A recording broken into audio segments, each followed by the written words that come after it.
Coucou, c'est Flamendra, je suis coach de vie et je te souhaite la bienvenue dans mon podcast Savoure la vie.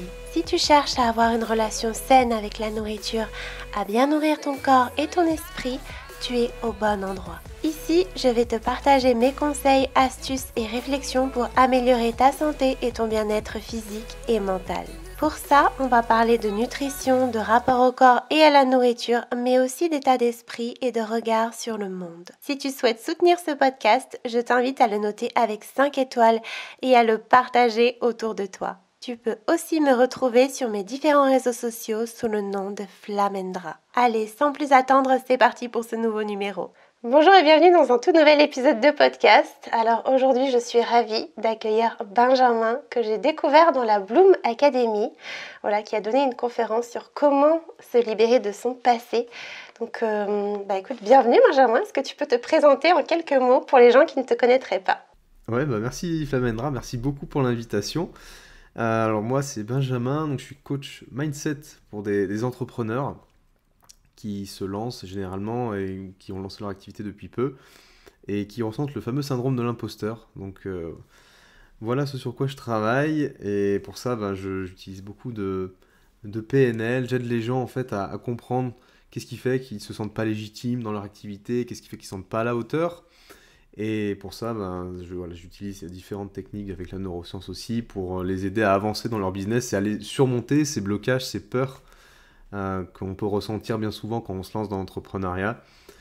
Et voilà ce sur quoi je travaille avec différents types de profils d'entrepreneurs d'ailleurs.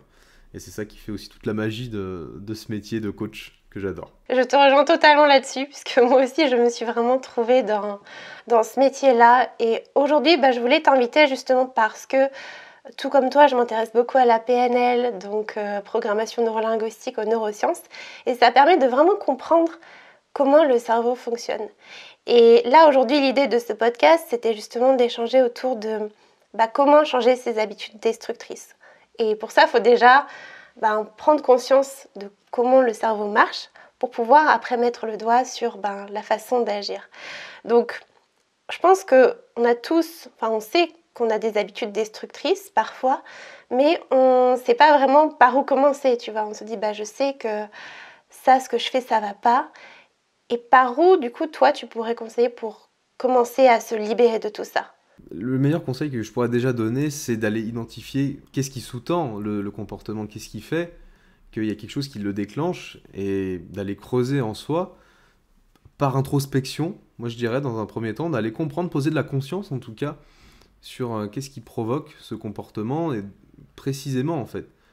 Qu'est-ce qui fait, qu'est-ce que je me dis intérieurement, quel est le dialogue intérieur que je peux avoir avec moi-même et quelles sont les émotions par lesquelles je passe. Parce que ces comportements destructeurs sont souvent là pour aller combler quelque chose en nous. Tu vois, un manque, quelque chose d'inconfortable, de désagréable. Donc le cerveau, lui, comme il fonctionne, c'est simple, il veut compenser avec du confort, quelque chose de connu, tu vois. Et c'est comme ça qu'après, on répète un schéma et qu'on ancre de plus en plus un comportement qui, à force, devient tellement ancré que ça devient de plus en plus difficile de s'en défaire.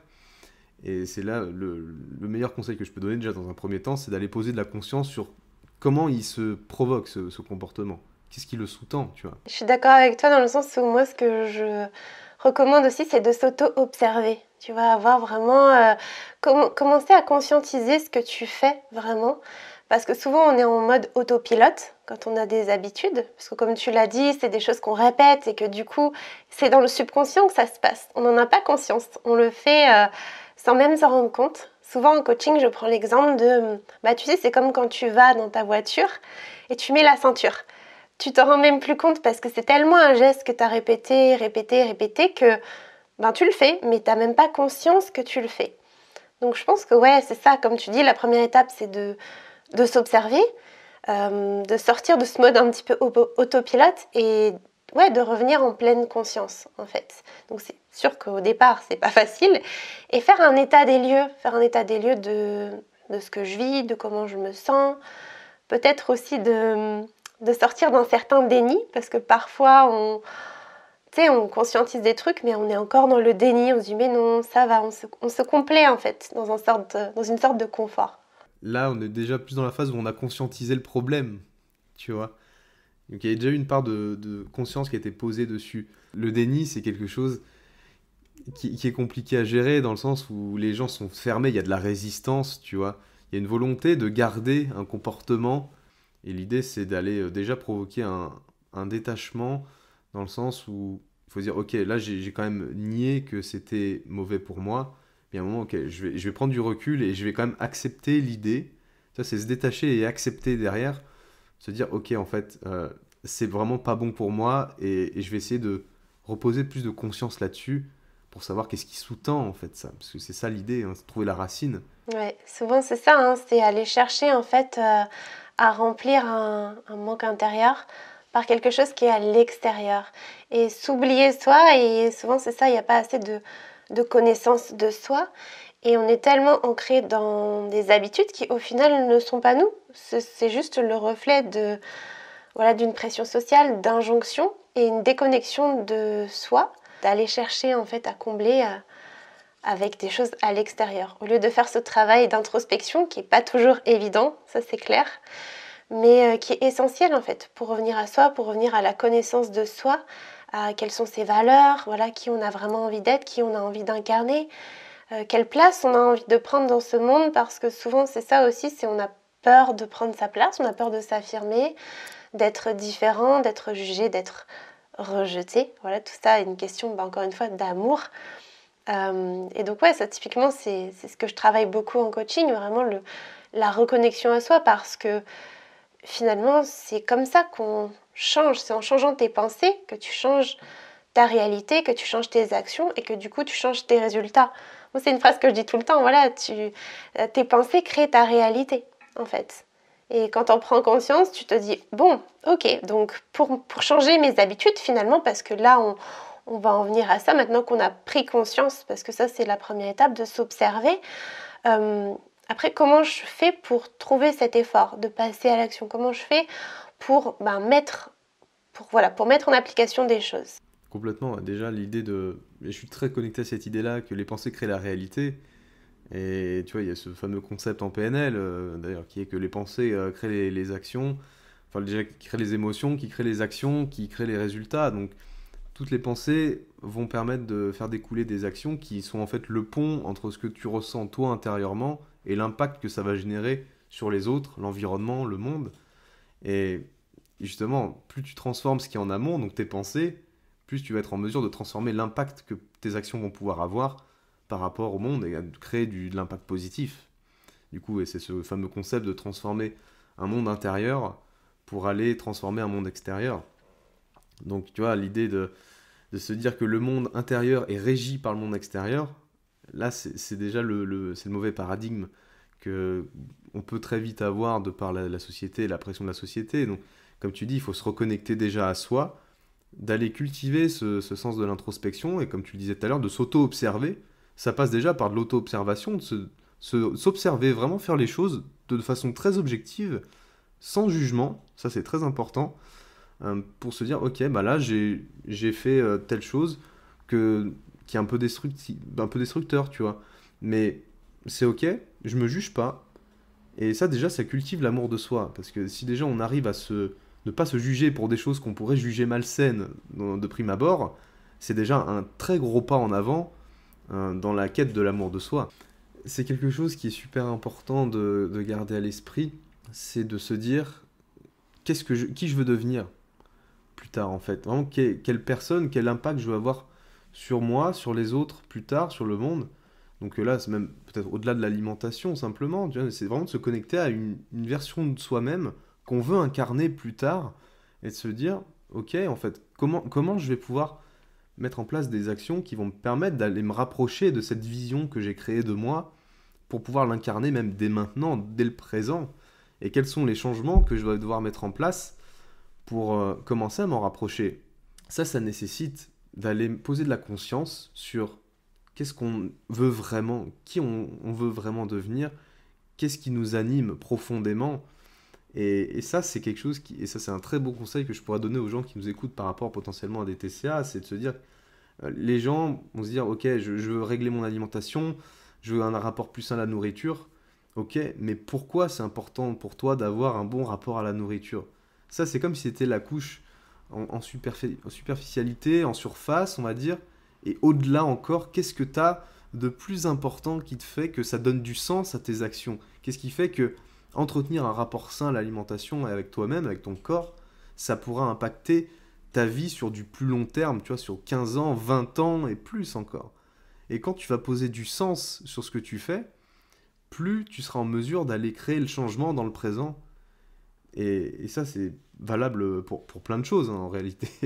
C'est commencer avec son pourquoi. Et ça, c'est vraiment pareil. C'est le premier truc que je dis. C'est tu dois trouver un pourquoi profond, vraiment une raison profonde qui va pas juste te dire ouais je vais le faire comme ça, mais vraiment trouver quelque chose qui t'anime, qui te fait vibrer en fait, où tu te projettes comme tu l'as dit, où tu t'imagines dans le futur et après voilà revenir quand même au présent pour te dire là dans cet instant T, comment est-ce que je peux faire pour mettre en place des choses qui vont m'amener vers cette réalité qui va me faire du bien en fait, qui va m'élever en tant que personne, qui va me permettre de construire la vie que j'ai envie d'avoir. Mais pour ça, voilà, il faut, comme tu l'as dit, commencer par avoir ce pourquoi, avoir cette raison, et pas le faire juste, je sais pas, pour les autres ou pour quelque chose qui serait pas puissant. Je pense que c'est ça qui est important à retenir, c'est que ça doit être vraiment profond, puissant, et comme tu l'as dit aussi, qu'on arrive à se projeter dans le sens où ça va impacter toute notre vie. C'est pas juste régler un problème avec la nourriture, et ça c'est quelque chose que je dis très souvent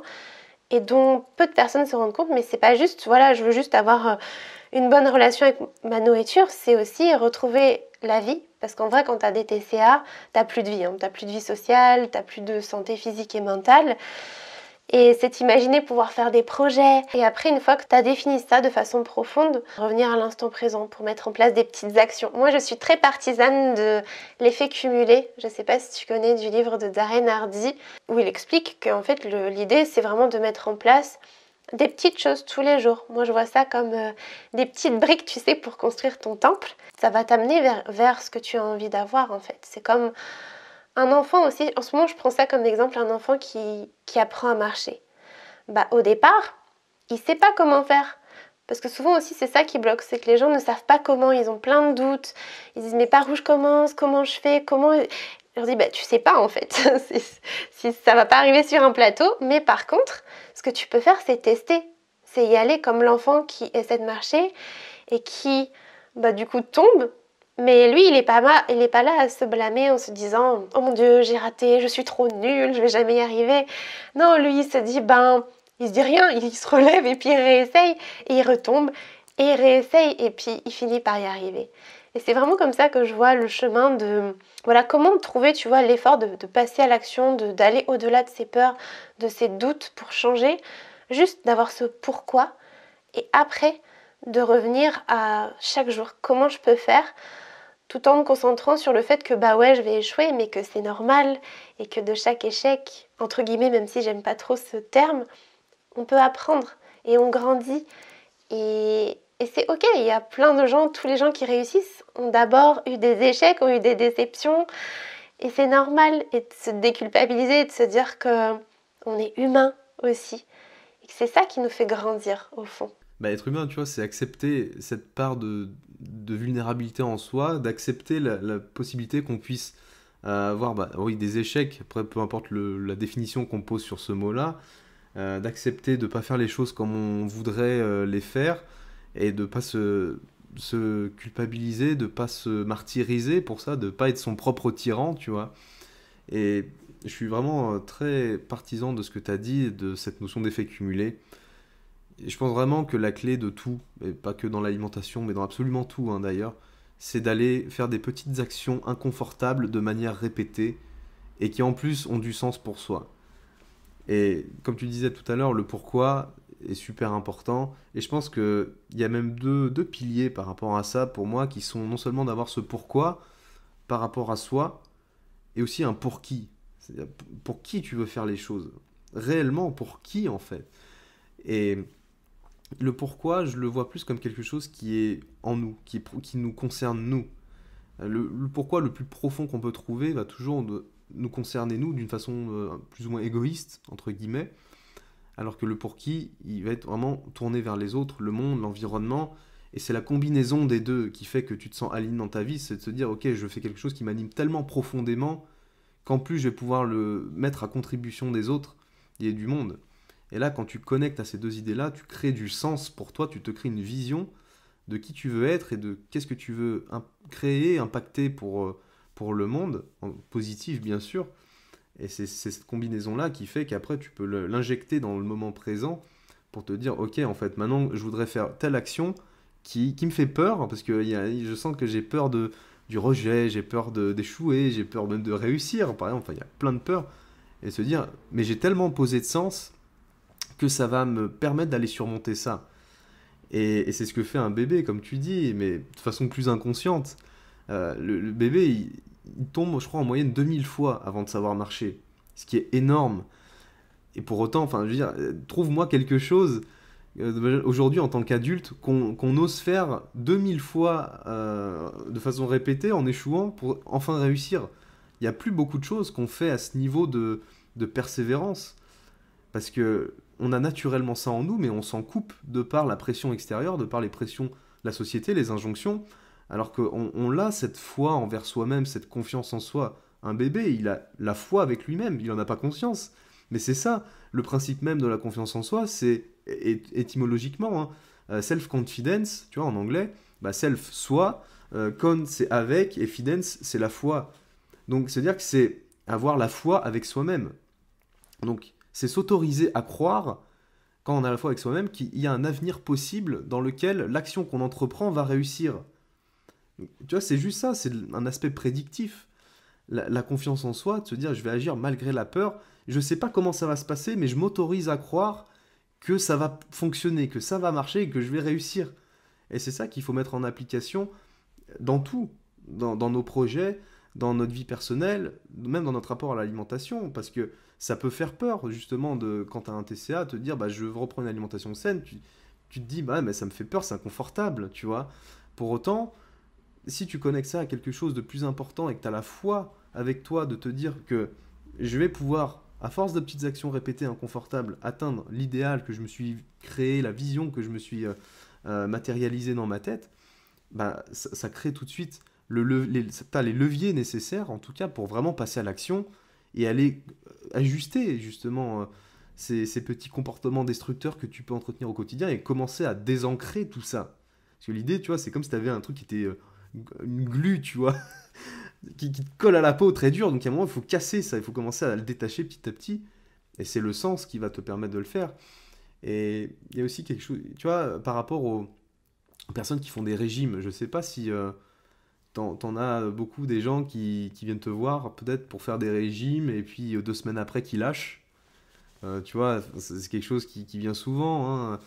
Pour autant, si la personne n'a pas mis assez de sens sur pourquoi elle veut perdre, par exemple, 10 kilos, admettons, là, hein, voilà, euh, ben, elle va pas réussir à les perdre plus que ça, et peut-être qu'au bout de 2 semaines, elle va lâcher l'affaire parce que ça a pas trop marché. Et pour autant, si la personne, elle a une très forte valeur et une grosse importance qu'elle accorde, par exemple, à ses enfants, tu vois, pour elle, la relation avec ses enfants, c'est très important.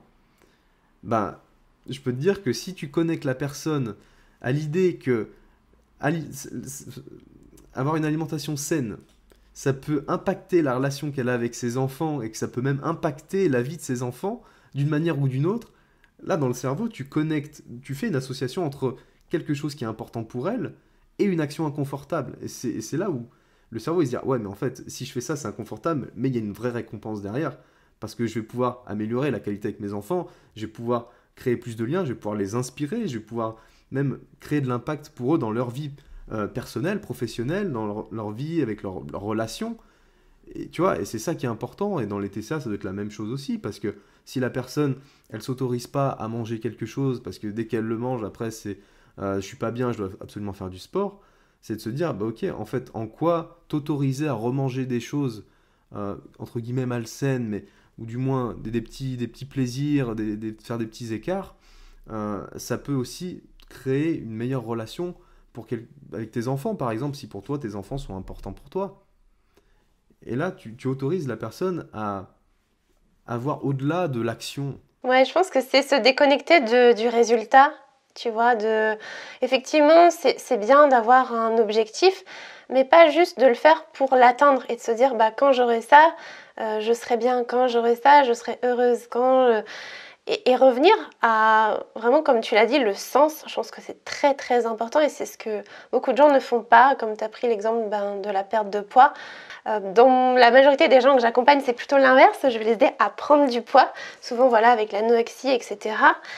Mais ça fonctionne aussi voilà, dans le sens inverse. Et le but, c'est voilà, de trouver un sens. Donc moi, je dis souvent à mes coachés, mais tu vois, prendre du poids, mais tu vas redevenir fertile, tu vas pouvoir fonder une famille, tu vas pouvoir te créer cette vie que tu as tant envie en fait. C'est pas juste je prends du poids pour prendre du poids, c'est pas juste j'ai de la graisse, etc. C'est vraiment quelque chose de profond. Je voulais rebondir sur ce que tu as dit sur le fait de est-ce qu'on ferait 2000 fois quelque chose et échouer ces 2000 choses-là. Je trouve que c'est puissant, quoi. Ça te permet de te rendre compte à quel point on s'est éloigné de notre intuition, en fait, de cette bienveillance qu'on avait vis-à-vis de soi et de cette confiance qu'on a en fait depuis tout petit, mais avec la société, avec tout ce qu'on entend, on se crée un masque, on n'ose pas être pleinement soi et on se conforte là-dedans. Je pense qu'il y a aussi cet état d'esprit de croissance versus cet état d'esprit figé, je pense que tu dois connaître, bah voilà, je sais pas comment je vais faire, mais je vais le faire. Là, typiquement, c'est cet état d'esprit de croissance. T'as pas les réponses à tes questions. C'est normal d'avoir des questions. Tu es humain, encore une fois, c'est normal. Mais de pas attendre qu'elles viennent et de te dire, ben, je vais le faire en fait. Et je vais poser des petites choses tous les jours parce que c'est important pour moi. Donc comme c'est important pour moi, je vais y consacrer du temps tous les jours. Comme tu as dit tout à l'heure, pas 3 heures, mais genre 5 minutes, moi c'est ce que je dis à mes coachés, je fais mais prends 5 minutes juste pour faire ça. Et répète-le parce que c'est ça pour reprogrammer le cerveau. Il faut répéter encore et encore. C'est comme les pubs, voilà, tu les répètes, tu les connais par cœur parce que tu les as vues 500 000 fois. Bon là après, l'idée c'est vraiment de construire quelque chose d'important. Et c'est là où tu te rends compte de la puissance de la répétition. Si tu te dis je sais pas comment faire, j'ai plein de doutes, j'ai plein de peurs et que tu restes bloqué là, c'est clair qu'il va rien se passer. Tu vas rester là-dedans, tu vas ressasser. Et comprendre que parfois tu as des gens qui attendent la motivation aussi. Ils se disent ouais mais moi j'ai pas la motivation. Ouais mais moi, alors déjà ils se placent en tant que victime un petit peu, avec le ouais mais moi je peux pas. et comprendre que la motivation ça fluctue et je pense que c'est vraiment drivé, enfin c'est vraiment propulsé par les actions. Quand tu commences à faire un tout petit truc, ben souvent tu te rends compte que ouais t'es capable. Déjà tu te dis ouais j'y arrive, ça te met dans un bon mood. Tu te dis ah, j'ai réussi à faire ça, ce petit truc que je considérais peut-être un petit peu compliqué, j'ai réussi, c'est trop cool. Et du coup ça te met dans un cercle vertueux et tu te dis ben ouais j'arrive à faire ça, donc la prochaine fois je vais pouvoir faire davantage. Alors que quand tu es dans l'état d'esprit inverse, c'est plus ben j'y arrive pas, donc je vais pas faire, de toute façon je suis trop nulle, donc je vais pas passer à l'action parce que je me dis que je suis trop nulle. Donc le tout c'est d'agir, je pense. Faites une petite action, une toute petite qui vous paraît accessible quand même. Faut pas que ce soit... Bon si c'est une petite action, normalement c'est accessible. Et vous verrez, ça va vous mettre dans un état d'esprit positif en fait. C'est surtout la première petite action qui sera forcément inconfortable, tu vois, quand tu veux commencer à corriger un problème ou quoi, c'est toujours comme ça. Et c'est là où la foi avec soi-même, elle intervient, parce que tu te dis, malgré la petite action que je vais faire, qui sera inconfortable, ça sera, quand j'aurai fait l'action, ça sera juste un peu moins confortable. Mais pour autant, j'aurais fait un pas en avant, et c'est avoir la foi avec soi-même de se dire, ok, je sais que je vais poursuivre quelque chose qui va nécessiter plus de petits pas que ça, mais au moins je me mets en mouvement. Et il faut vraiment se mettre en mouvement, tu vois, vers des comportements qui nous servent. Et pour ça nécessite effectivement de se détacher de cette part de victime qu'on a tous en nous, hein, d'ailleurs, à des degrés différents, et qui s'exprime toujours à des degrés différents en nous. Je veux dire, il n'y a personne qui n'est pas victime, tu vois, dans sa vie. Même les plus grands leaders ont une part victime aussi en eux qui s'exprime de temps à autre, mais qui du coup est beaucoup plus rare. C'est ça le truc, c'est que les gens, ils pensent que tu sais, c'est soit blanc, soit noir. Alors que non, en fait. On a tous nos faiblesses, nos difficultés, nos vulnérabilités, Et charge à chacun après d'aller les pallier en se remettant dans un état ressource, tu vois, dans des états qui suscitent plus de leadership, de maîtrise de soi, de responsabilisation. Et moi, c'est ça que j'essaie d'inculquer aussi un maximum dans mes coachings, parce qu'effectivement, les peurs, telles que tu les as dit, les peurs du regard des autres, ce genre de choses, je les vois beaucoup. Mais c'est pas en allant te morfondre par rapport à ta peur de oui, mais c'est difficile, oui, mais c'est compliqué, oui, mais j'y arrive pas, que ça va régler le problème. Parce que, et une fois de plus, il y a aussi une idée qui est importante, c'est que tout ce qu'on fait dans notre vie, même se plaindre comme ça, en étant en mode victime, il y a une intention positive derrière. Ça cherche à assouvir quelque chose. Donc quand on a des TCA et qu'on n'ose pas manger quelque chose qui peut être malsain, faire trop de sport, au contraire, même les gens qui du coup se réfugient dans la nourriture, ou des gens qui veulent rester en zone de confort et procrastinent, etc., etc., même par rapport à des projets, dans le business, tout ça, ben, il y a une intention derrière. Ça peut être une recherche de facilité, une recherche de tranquillité, une recherche de confort, comme tu as dit, parce que effectivement, les gens se confortent dans leur comportement qui peut être destructeur, sauf qu'ils sont destructeurs pour le long terme, des fois même pour le moyen terme et voire le court terme, mais c'est sûr que c'est inconfortable et destructeur pour du long terme, mais du coup c'est confortable à très court terme, tu vois. C'est hyper intéressant ce que tu viens de dire et je me permets de rebondir parce que souvent c'est ça, c'est en fait l'humain a cette fâcheuse tendance à se concentrer sur le court terme et pas sur le long terme. Et moi je le vois avec les personnes que j'accompagne, c'est beaucoup, en fait il y a une extrême ambivalence entre j'ai envie de guérir, vraiment j'ai envie de guérir de cette maladie et je me recomplais dans le truc en fait. Et voilà, je l'ai vécu donc je sais à quel point c'est puissant. Et c'est là où le pourquoi intervient. C'est là où il faut se détacher de ouais mais en fait c'est pas si horrible que ça. Bon je souffre mais en fait voilà ça va aller. Puis il y a aussi cette peur de l'inconnu. Le cerveau est très il aime pas l'inconnu. Donc lui il va tout faire en fait pour vous laisser dans votre zone de inconfort entre guillemets. Enfin c'est pas vraiment une zone de confort, c'est une zone de connaissance, je dirais une zone de refuge, on va l'appeler comme ça, de refuge, qui est pas forcément agréable, mais dans laquelle on se complaît parce qu'en fait on connaît rien d'autre. Et du coup on a peur de ce qui pourrait se passer si on changeait le moindre truc. Et puis voilà, on se refocalise sur l'instant présent, enfin sur le court terme entre guillemets, et on voit pas les effets bénéfiques que ça pourrait nous apporter.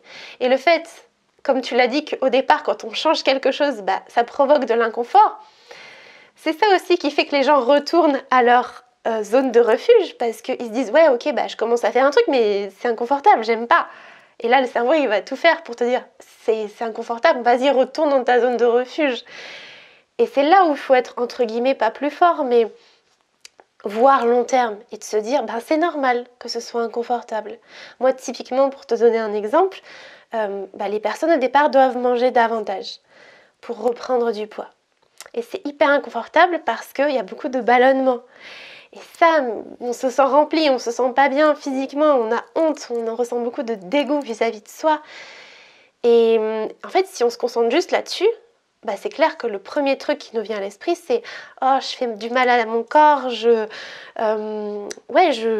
peux pas continuer comme ça en fait. C'est pas bon pour moi ce que je suis en train de faire et c'est trop dur. » Alors qu'en réalité, il faut se dire que le corps va s'habituer, l'esprit va s'habituer aussi. Plus on mange, plus notre système digestif en fait se relance. C'est une question de métabolisme. Mais pour ça, il faut accepter cet inconfort de départ et de se dire allez, j'y vais. Et je sais que sur le long terme, ça va m'apporter quelque chose de beaucoup plus grand que là, je ne suis pas en capacité de voir. Parce que souvent, c'est ça, on a l'impression qu'on va jamais y arriver. On se dit, ok, là, je fais un petit truc, mais ça marche pas, j'y arrive pas, je vois pas le bout. Et les gens me disent ça au bout de quelques jours ou quelques semaines. Et je leur dis, je comprends, mais tu sais, on parle en termes de mois, on parle en termes parfois d'années. Donc il faut se détacher de ce truc, j'ai tout de suite. Et ça, c'est un peu le problème de notre société actuelle, c'est t'appuies sur un bouton et ça y est, t'as Netflix, tu t'appuies sur un bouton, tu commandes sur Amazon, hop, le truc, tu le reçois le lendemain. Le corps est pas comme ça, le corps a besoin de temps, l'esprit a besoin de temps pour se réadapter et il faut l'accepter en fait, se reconnecter à notre nature propre d'humain. Certes, la technologie c'est bien, mais vraiment, reprendre conscience de notre véritable nature en tant qu'humain. Tu vois, par rapport à ce confort à court terme, enfin, c'est ok de le ressentir, et pour autant, c'est sûr qu'il y a de l'inconfort à long terme, et il faut voir enfin, le sens inverse, se dire que l'inconfort court terme génère du confort long terme. Et comme tu dis, on joue sur 10 ans, enfin, que ce soit dans le business, dans l'alimentation, dans le sport, dans plein de domaines. Jouer sur 10 ans, jouer pas sur 1 an ou 6 mois, jouer sur 10, 15 ans en fait. Parce que c'est ça qui va créer vraiment les résultats qu'on veut absolument atteindre. Ça se cultive au quotidien et on peut pas aller plus vite que la musique, surtout avec la nature et notre nature humaine. Donc la technologie, elle progresse, mais on n'a pas fait progresser le métabolisme, on n'a pas fait progresser notre santé à des niveaux qui fait que tout va plus vite. On peut pas, tu vois, et j'aime aussi beaucoup cette idée qu'on peut pas faire grandir un arbre plus vite que la nature a décidé de le faire grandir. Bah, on peut pas faire changer son corps plus vite parce qu'on le décide par la pensée, tu vois, et que en 3 mois, ben, le corps va se métamorphoser. Non, bah, ça demande du temps, ça demande de réajuster les choses et que le corps comprenne, que la mécanique biologique comprenne, et c'est ok. Et tout ce qu'on peut faire, c'est d'agir sur comment je me sens lorsque je vais mettre en place tout ce processus de réajustement. Et c'est là où les notions de confort et d'inconfort sont à prendre en compte et se dire que quand je me mets en mouvement, en tout cas dans ce processus, je vois tellement d'avantages à long terme que je suis prêt à encaisser, à supporter, je ne sais pas quel serait le mot le plus approprié, mais en tout cas à accepter tout l'inconfort qui sera généré dans un premier temps. Et ça aide vraiment. Et enfin, même dans l'autre sens, c'est-à-dire que se connecter à l'idée de se dire qu'il y a tellement d'inconfort à long terme si je continue à perpétrer mes comportements destructeurs, tout ça pour une petite dose de plaisir court terme, et je le sais que c'est court terme parce que le cerveau il est câblé comme ça, et je vais pas aller forcément dans le détail des neurotransmetteurs parce que c'est pas forcément le but, mais c'est vraiment tout a été régi biologiquement pour que justement quand tu fais quelque chose qui te procure du plaisir, ce soit quelque chose qui devienne addictif et qui fait que le cerveau il se dit oh cool, cool, je me complais là-dedans, c'est trop bien, c'est de la sécurité, c'est connu. Pour autant, le cerveau il n'a pas capté que vraiment dans 10 ans, ben il va en pâtir. Et du coup, c'est à nous, là, c'est de reprendre sa part de leadership, parce que moi, c'est vraiment une posture de leader qu'on peut prendre, que ce soit pour régler son alimentation ou autre. Tu vois, pas le leader comme on peut le voir, tu vois, dans un business. C'est juste être responsable de sa vie, être acteur de sa vie, être dans la proactivité plutôt que la passivité, la réactivité, et de subir les choses de par l'extérieur, l'environnement, le monde, mais au contraire se dire, il n'y a que moi et uniquement moi qui suis en mesure de choisir comment je veux me sentir, de choisir ce que je peux faire et de choisir comment ce que je vais faire va m'impacter. Parce que bien sûr, quand on décide de régler des TCA, ça va t'impacter. Tout événement nous impacte. Toutes les choses nous impactent, aussi objectives soient-elles. Dans un premier temps, bah après, c'est à nous de choisir la perception qu'on va avoir des événements. Et ça, c'est pareil pour tout. Si tu décides un jour de reprendre ton alimentation, de manger plus, justement pour te remettre en bonne santé, ben, toi, tu peux choisir de le voir comme quelque chose de négatif, en disant, ah, c'est pas bien, je me fais du mal, mon corps va me dire que vu que j'ai des ballonnements, par exemple, il me montre qu'il il me fait se sentir mal, etc. Sauf que non, en fait, c'est à toi de dire, bah, je sais que je fais ça parce que ça va procurer du bien-être à mon corps, tôt ou tard, et je décide de le voir comme ça. Il y a vraiment cet acte de je décide, je suis en pouvoir, et c'est moi qui choisis, quoi. Et là, tu vas à l'encontre de ton mental et tu vas au-delà, tu vois, tu élèves ta conscience à un autre niveau. Et ça rejoint cette idée, cette fameuse citation d'Einstein, tu vois, qui est qu'on ne peut pas résoudre un problème avec le même niveau de conscience qu'il l'a engendré. Ben, c'est exactement ça, même avec les TCA, et dans tout d'ailleurs, hein. Tant qu'on ne prend pas de la hauteur sur ce qu'on fait de façon objective et dans le non-jugement, ben, si on reste dans le même niveau de conscience, ben, on aura les mêmes résultats. Donc si tu t'élèves dans ta conscience, tu vas aussi t'élever pour trouver des solutions à ce qui au final t'apparaissait comme un problème dans un premier temps et qui au final n'en est plus un. Totalement d'accord avec toi, il faut se reconnecter encore une fois, je pense, à son pourquoi et c'est ça qui aide véritablement sur le long terme pour se détacher de ces petits plaisirs, comme tu l'as dit. Et encore, hein, vraiment, tu sais, la vie de quelqu'un qui a un TCA, c'est loin d'être du plaisir. C'est une sorte de punition, en fait. Et c'est ça dont il faut se rendre compte, c'est que c'est pas une vie, en fait. C'est pas une vie, et que vivre ça, c'est subir. Et c'est pas, comme tu l'as dit, être maître de sa vie. Moi, je dis souvent, mais toutes les clés sont en toi. Et tu es la personne la plus importante de toute ta vie. Il n'y a personne d'autre qui va venir un jour et prendre le contrôle de ton corps, de machin, de ta vie. Non, non. Il n'y a que toi. Et si c'est pas toi qui le décide et qui prend conscience que tout ce que tu fais a un impact sur toi, dans ta vie, sur les autres, sur le monde, eh bien oui, tu vas rester dans ces schémas destructeurs. Que quand tu l'as dit, et je trouve ça magnifique ce que tu as dit, prendre de la hauteur, parce que c'est ça en fait le travail qu'on fait tous les deux en tant que coach, c'est aider les gens à prendre un petit peu de hauteur par rapport à la situation initiale. C'est là où tu te rends compte, tu te dis, ah ouais, en fait, oui, il s'est passé ça, mais je peux changer. Moi, je vois, je dis des choses qui me paraissent parfois évidentes aujourd'hui parce que j'ai fait tout ce travail. Et pour mes coachés, c'est des vrais déclics, quoi, de se dire, ah ouais, en fait, je suis maître de ma vie. En fait, ce que je m'imposais là comme routine, ben je peux la changer. Juste ça, tu vois, juste de se dire, ces habitudes qui sont destructrices étaient tellement en mode autopilote que je pensais que c'était normal, que je pensais que tout le monde vivait ça, que machin, t'es dans ta bulle de normalité, entre guillemets, et tu te rends pas compte du champ des possibles. Tu te rends pas compte de tout ton pouvoir intérieur et de tout ce que tu peux faire et de toute ta force. Et là, en ce moment, je dis souvent à mes coachés, parce qu'elles ont une force incroyable, vraiment, mais elles l'utilisent contre elles. Elles l'utilisent pour se punir, pour se malmener, parce qu'elles, encore une fois, c'est une question d'amour de soi. Elles se donnent pas de valeur, en fait. Elles se donnent pas d'estime. Pour elles, elles n'ont pas leur place. Donc, elles se punissent tous les jours de vivre.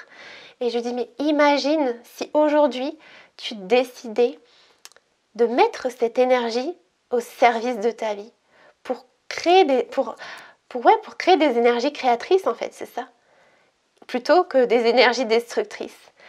Et voilà, quand tu prends conscience de ça, tu te dis que en fait rien n'est impossible, que tu choisis véritablement tes limites, que tu choisis tes actions, et que rien ne peut t'en empêcher à partir du moment où tu te dis que c'est possible. Il y a une citation comme ça qui dit, ben, ils savaient pas que c'était impossible, alors ils l'ont fait. Je crois que c'est ça la citation. Et ouais, c'est exactement ça. T'es au pouvoir de ta vie, en fait. Et la vie, c'est magique, en fait, en soi. Mais pour ça, voilà, il faut prendre conscience de ton pouvoir intérieur. Je suis tellement d'accord avec ce que tu dis et je dis la même chose à mes coachés avec du syndrome de l'imposteur parce que c'est les mêmes schémas mentaux finalement de dialogue intérieur, destructeur, négatif, dévalorisant, qui fait qu'on n'est pas capable, on n'est pas légitime, etc. Mais pour autant, c'est faux parce que tout comme toi, j'ai vraiment cette conviction, mais c'est même plus une conviction, c'est au-delà encore qu'on a tout en nous et on a toujours eu toutes les ressources en nous depuis toujours. Et c'est à nous d'aller, on a la charge d'aller les exprimer, d'aller faire rayonner cette lumière intérieure qu'on a sur le monde. C'est juste que là, que ce soit des TCA ou autres, quand on a ce dialogue intérieur qui est dévalorisant, moi je le vois comme des nuages noirs qui sont là à l'intérieur de nous, qui cachent le soleil qui est en nous pour aller... quand on enlève tout ça et qu'on souffle un peu sur ces nuages, ben, on laisse rayonner ce qu'on a à l'intérieur de nous pour le faire briller et au-delà de nous et d'aller commencer à impacter les autres, de faire rayonner autour de nous. Mais ça, c'est du pouvoir de la décision. C'est une décision qu'on décide de prendre. Et on peut d'autant plus la prendre, tu vois, si vous pouvez donner une clé encore plus concrète pour les gens, se dire que ce dialogue intérieur, on l'entretient pour une bonne raison. Et ce manque d'estime, comme tu dis, tu vois, il y a un manque d'amour de soi, c'est d'aller comprendre qu'est-ce qui l'a déclenché finalement. Moi, je vais te donner un exemple, par exemple, par rapport à une coachée que j'accompagne, qui avait du mal, qui est entrepreneur, elle se lance et elle a beaucoup de mal à apporter de la valeur à qui elle est et à ce qu'elle fait dans son activité.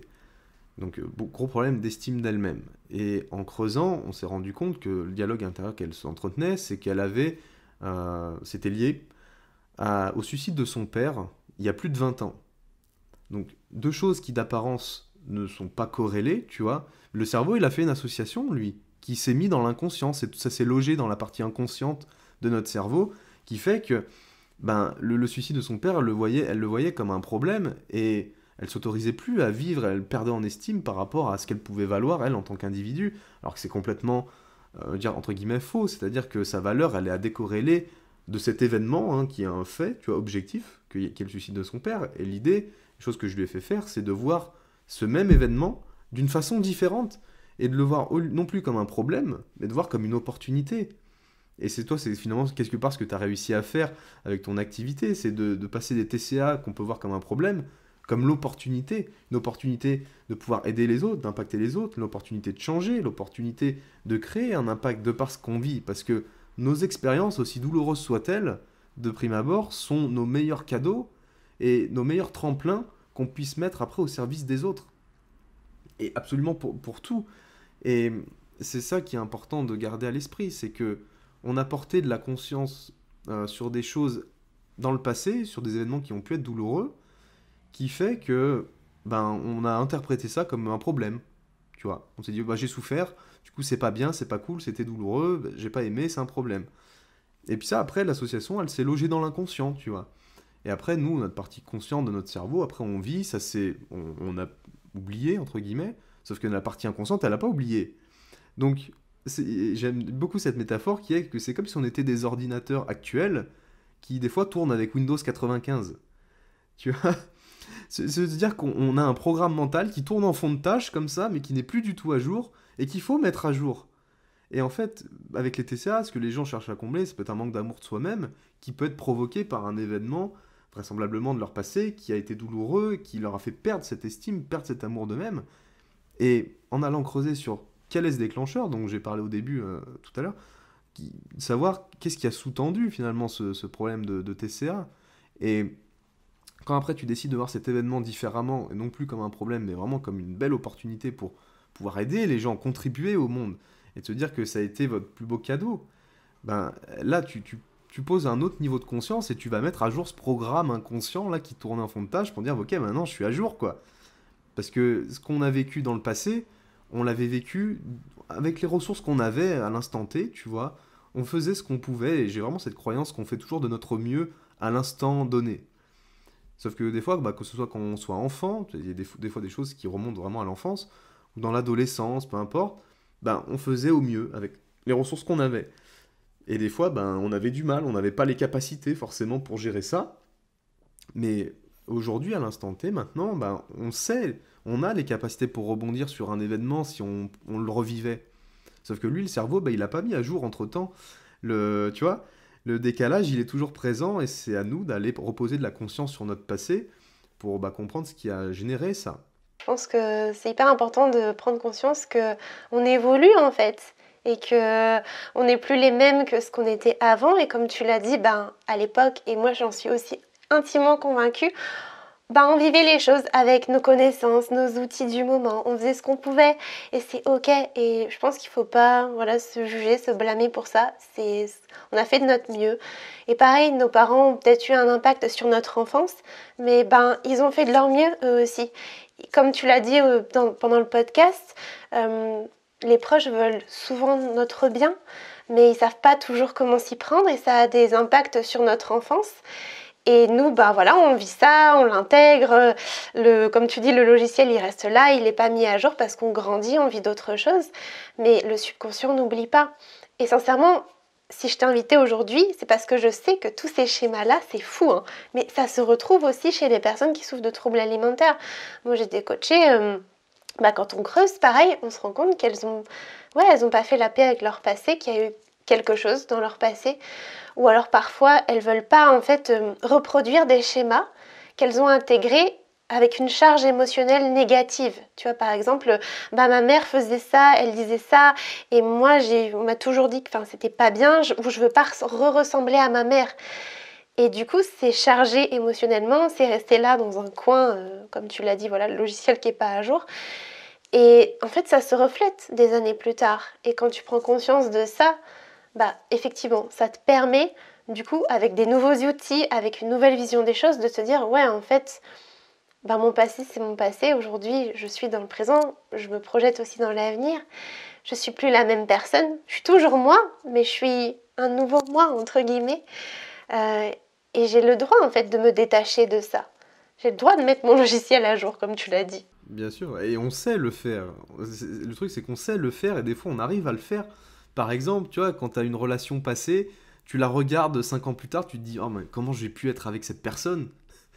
Sur le moment, tu te dis, ben, j'avais besoin d'amour, j'avais besoin d'être avec elle d'une manière ou d'une autre pour X raisons, et ça te procurait du bien peut-être, tu vois, parce que ça comblait quelque chose, il y avait cette intention positive dont j'ai parlé tout à l'heure. Sauf qu'avec du recul, avec le temps qui a passé, tu vois la même situation, comme je disais, avec un peu de hauteur, et tu vois le même événement, tu vois, tu te dis, mais comment j'ai pu être avec cette personne? C'est la même chose qu'il faut être capable de faire avec son passé.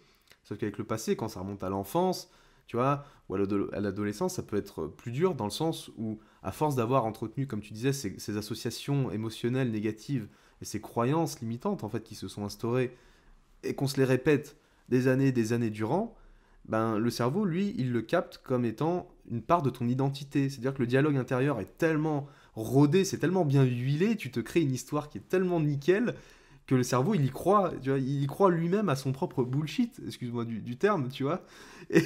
Et du coup, tu te crées une identité autour de ça. Tu t'enrobes d'une histoire qui fait que tu dis, je suis comme ça, je suis comme ça, je suis comme ça. Et c'est pour ça qu'il y a beaucoup de gens, que moi aussi je vois dans mes coachés, qui me disent, bah, je suis quelqu'un qui a jamais confiance en lui, ou j'ai toujours été timide. Ça, c'est des histoires, parce que c'est pas vrai. Ouais, le j'ai toujours été, ou tu sais, ça a toujours été comme ça. J'ai jamais été, j'ai toujours été. Tu sais que tu tends dans l'histoire en fait, parce que c'est jamais vrai, c'est pas tout blanc, tout noir, c'est toujours une part tu vois, de dualité en fait, et un équilibre entre deux choses. Moi je vois toujours que c'est gris, tu vois, c'est jamais blanc ou noir, c'est gris. Et des fois c'est plus gris plus foncé, des fois gris plus clair, mais ça sera jamais tout blanc ou jamais tout noir. Donc les gens qui disent qu'ils sont pas, par exemple, qui n'ont pas de confiance ou qui n'ont pas d'amour d'eux-mêmes, en réalité, j'y crois pas vraiment, dans le sens où il y a forcément un moment dans leur passé, qu'eux, ils aient conscientisé ou pas, hein, mais il y a un moment au moins où ils ont eu de l'estime pour eux, où ils ont eu de l'amour d'eux-mêmes. Et ça, le cerveau l'a occulté. Et c'est pour ça le cerveau a gardé, comme on en a parlé tout à l'heure en off, c'est le fameux biais de négativité qui fait qu'on a tendance à voir le négatif. Mais c'est ok, c'est le cerveau qui est câblé comme ça. Et du coup, il faut aller à l'encontre même du fonctionnement de notre propre cerveau. Et à force de muscler cette capacité-là, de voir au-delà du négatif, bah, c'est comme ça que tu commences à prendre de la hauteur, conscientiser des choses que tu n'avais pas vues à l'époque, et pouvoir remodeler cette histoire, tu vois, ce discours intérieur que tu avais, pour le mettre à ton service. Et, et c'est sûr que dans l'enfance, il s'est passé beaucoup de choses. Et pour en revenir par rapport aux parents, j'ai vraiment la conviction que même les parents, avec l'éducation qu'ils nous ont donnée, c'était l'éducation ils ont fait au mieux.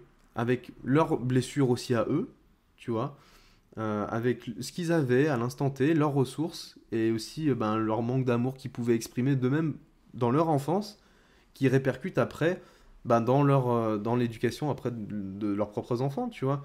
Et c'est comme ça qu'il y a des choses qui de génération en génération se répercutent et se transmettent. Et pour autant, et j'ai une conviction vraiment très profonde là-dessus, je crois vraiment que les parents, d'une manière ou d'une autre, veulent toujours notre amour. Ils cherchent toujours à nous aimer et on n'est juste pas câblé sur le même langage de l'amour, par exemple, qui fait que quand on est enfant, on peut sentir qu'on n'a pas été aimé par nos parents, sauf qu'en fait, on n'a pas reçu l'amour de la manière dont on aurait aimé l'avoir. Et c'est ce qui fait que quand on prend après avec du recul, maintenant qu'on est adulte, notre enfance, et qu'on se dit, ouais, mais en fait, j'ai pas été aimé de cette manière-là, mais par contre, j'ai été aimé sous une autre forme. Et ça, c'est le fameux langage de l'amour. Je ne sais pas si tu connais, tu vois, c'est les cadeaux, les compliments, les marques d'attention, etc., etc. Euh, c'est ce qui fait que on pose de la conscience sur des choses qu'on n'avait pas vues à l'époque et qu'on se dit, ah oui, mais en fait, mes parents, ils m'ont aimé. Pas de la forme dont j'aurais voulu, pas de la forme dont j'aurais pensé. Mais ils m'ont aimé, et donc en fait, j'ai reçu de l'amour quand j'étais plus jeune, et j'ai eu donc une forme d'estime que je peux nourrir. Parce que j'ai été aimé. Donc j'ai pas à aller combler ça dans des TCA finalement. Tu vois, quand tu portes de la lumière sur ce qui provoque le manque, et que de voir qu'en fait, tu as déjà été nourri par le passé, nourri, le jeu de mots,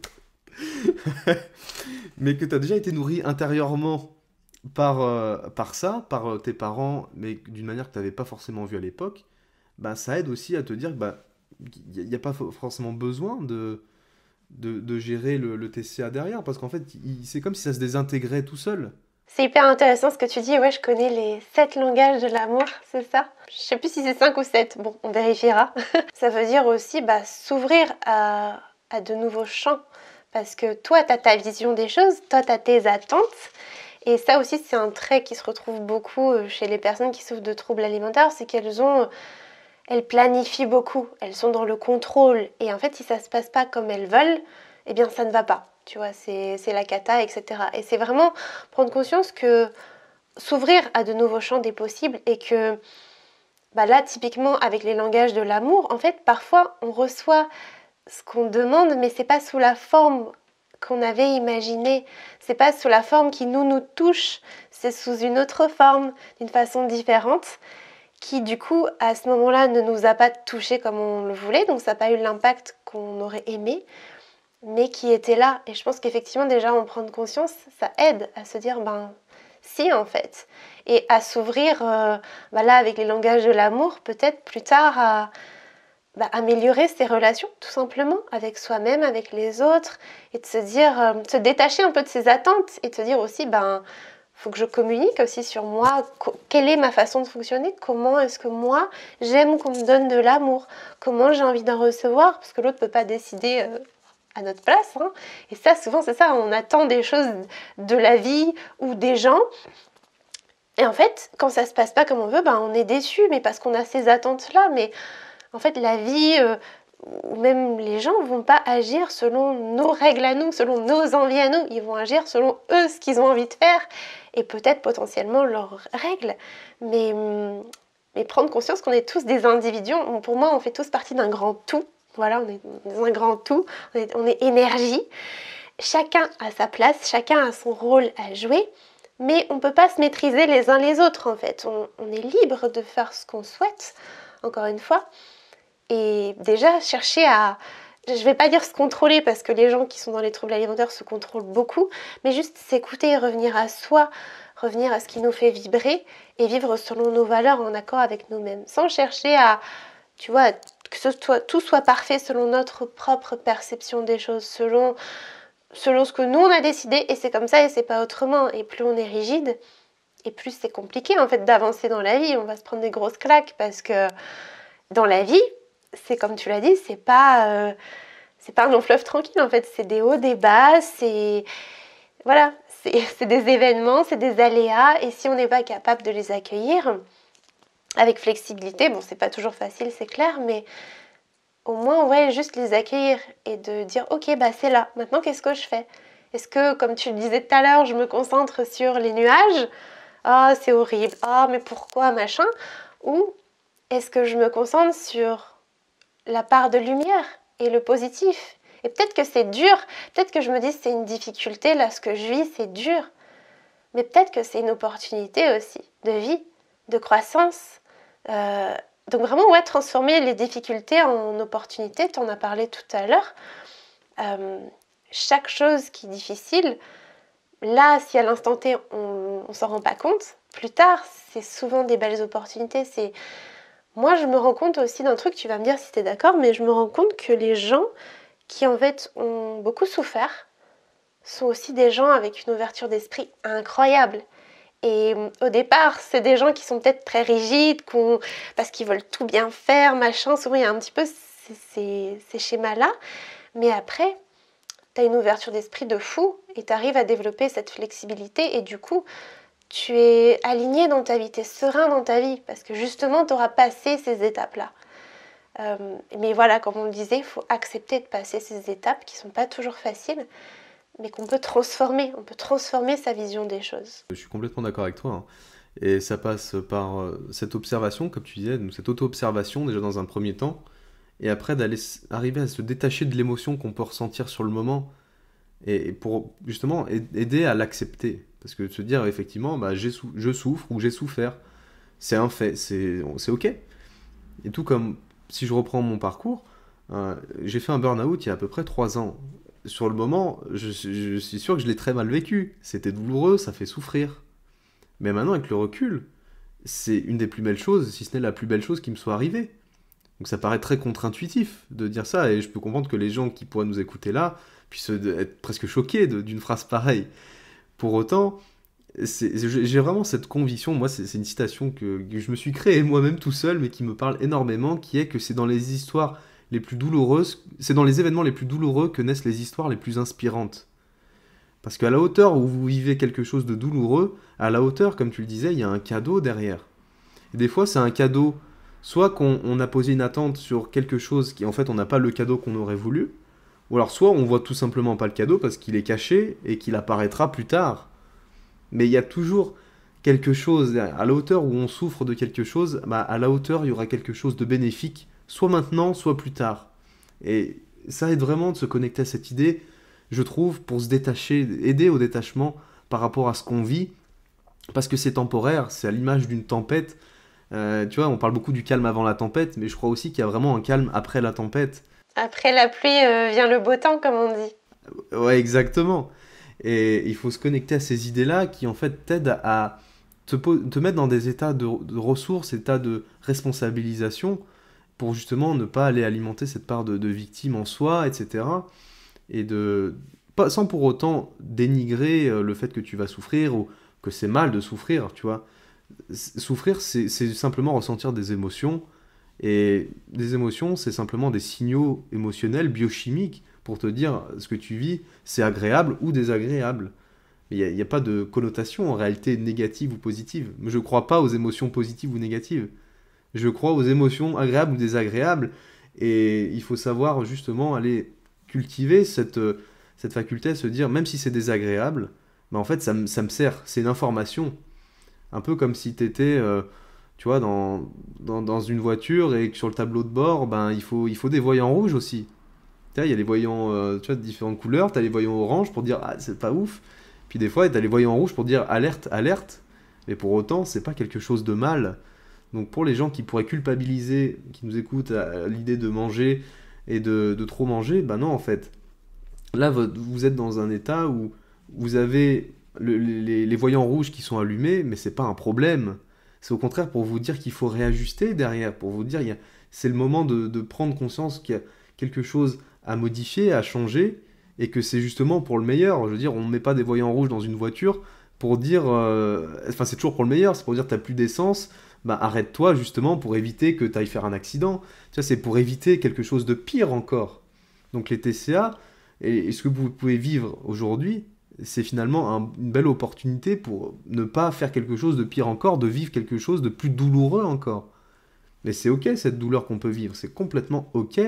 Et il faut décorréler la négativité qu'on peut porter sur les choses de la douleur. Tu vois, c'est deux choses que les gens, et qu'on peut très vite associer. Hein. Le cerveau est quand même très vite câblé comme ça.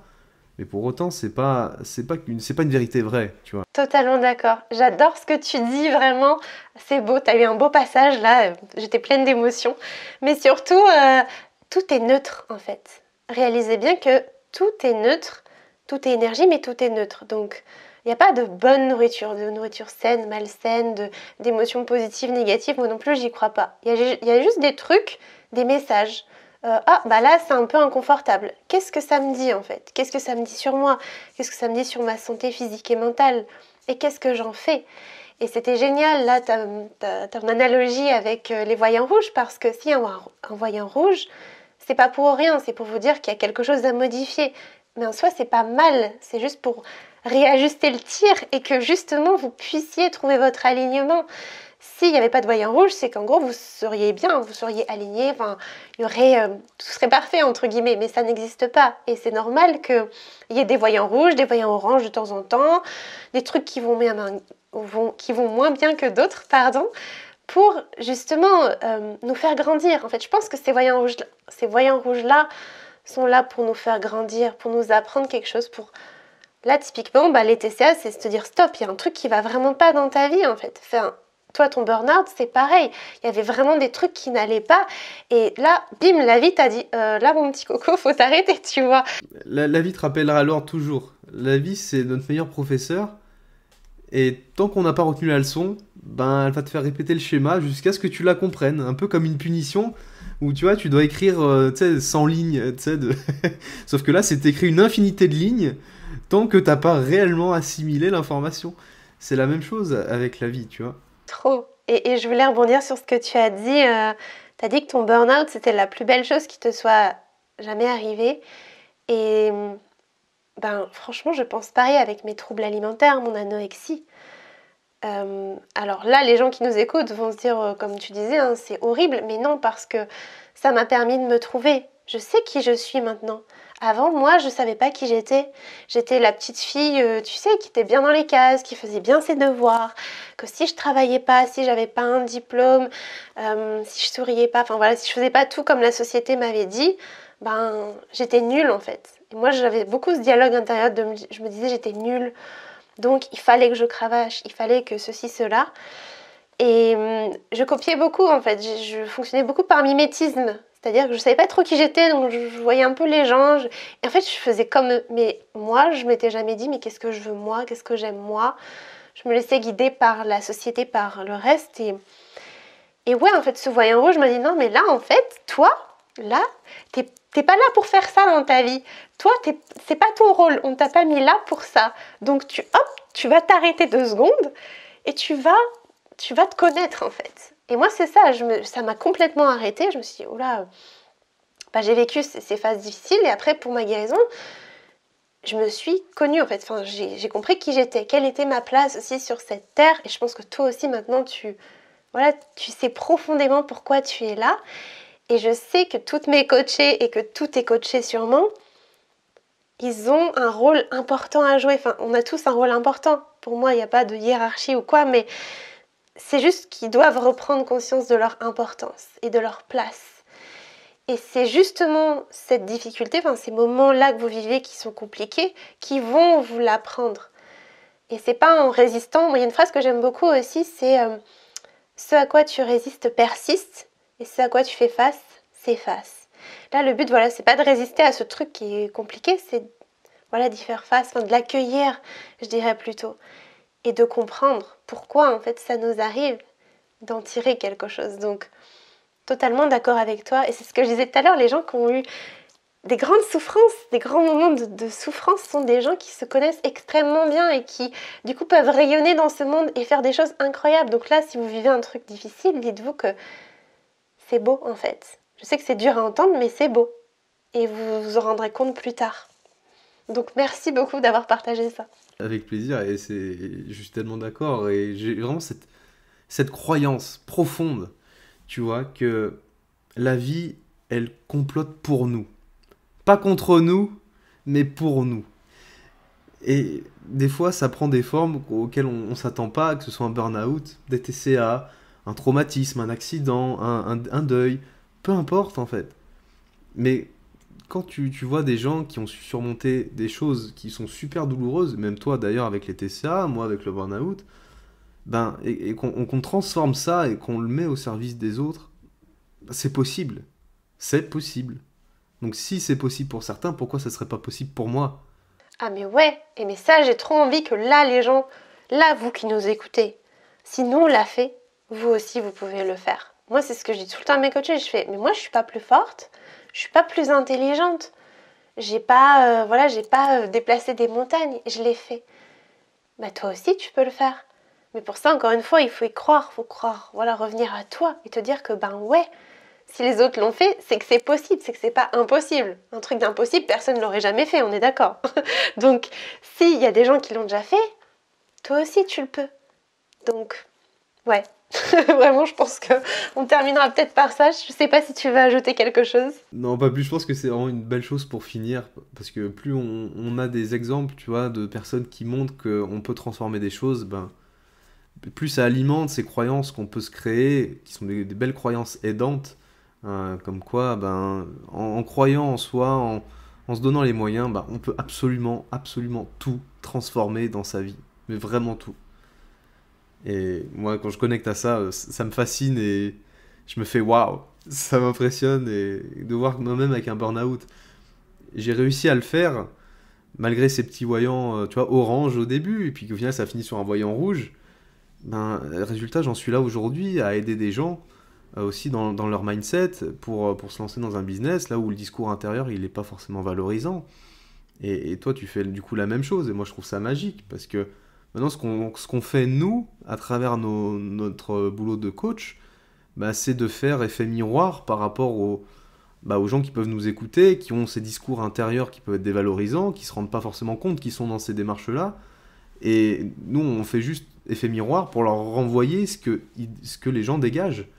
Et tu vois, pour finir sur cette métaphore, c'est comme si on était... Enfin, les gens sont dans une bouteille et il faut qu'il y ait quelqu'un à l'extérieur de la bouteille pour dire qu'est-ce qu'il y a sur l'étiquette. Et ça, quand t'es à l'intérieur, tu peux pas le voir. Donc, c'est important de vous entourer, que ce soit Flamendra ou n'importe qui, finalement, pour vous aider dans cette démarche. Parce que c'est les gens qui ont su passer par ça qui peuvent vous aider réellement. Parce que on sait comment on s'est senti à l'époque et on sait comment le transformer. Parce qu'on l'a fait. Et on vous le prouve, on montre aux gens après. Et qu'on peut être des exemples à travers nos plus grosses douleurs. Une fois qu'on les transforme, on peut être les plus beaux exemples pour les gens et les aider à faire de même. Et moi, je trouve ça magique. C'est un beau mot de la fin et je voulais vraiment rebondir aussi sur cette image de la bouteille. C'est ça, en fait, on est dans sa bulle. On est tellement on n'a pas conscience de soi et de ce qu'on fait que c'est bien d'avoir une aide extérieure. Donc, n'ayez pas peur de demander aussi de l'aide à quelqu'un qui a traversé ce que vous traversez peut-être en ce moment parce que il aura forcément les clés. Donc toi avec le burn-out, moi avec les TCA, moi je le vois. Parce que voilà, je me reconnais, je me revois à cette époque-là et je sais ce que je pensais. Et donc, écoute, merci vraiment du fond du cœur pour cet échange. Avec plaisir, merci à toi en tout cas. C'était vraiment super enrichissant. Et j'espère que ça pourra aider un maximum des personnes qui nous écoutent. Où est-ce qu'on peut te retrouver, Benjamin, pour les gens qui aimeraient aller plus en profondeur avec toi? Mon user, c'est benjamin.hol, donc O-H-L. Et voilà, n'hésitez pas à m'envoyer un message pour discuter, échanger sur des questions. Enfin, on peut me retrouver sur Instagram et c'est avec grand plaisir que je prendrai du temps pour répondre aux gens et voilà, échanger, connecter. Donc n'hésitez pas. On te fait confiance là-dessus. Merci encore vraiment du fond du cœur. C'était hyper enrichissant. Merci à eux tous de nous avoir écoutés et à très bientôt dans un prochain épisode du podcast Savoure la vie.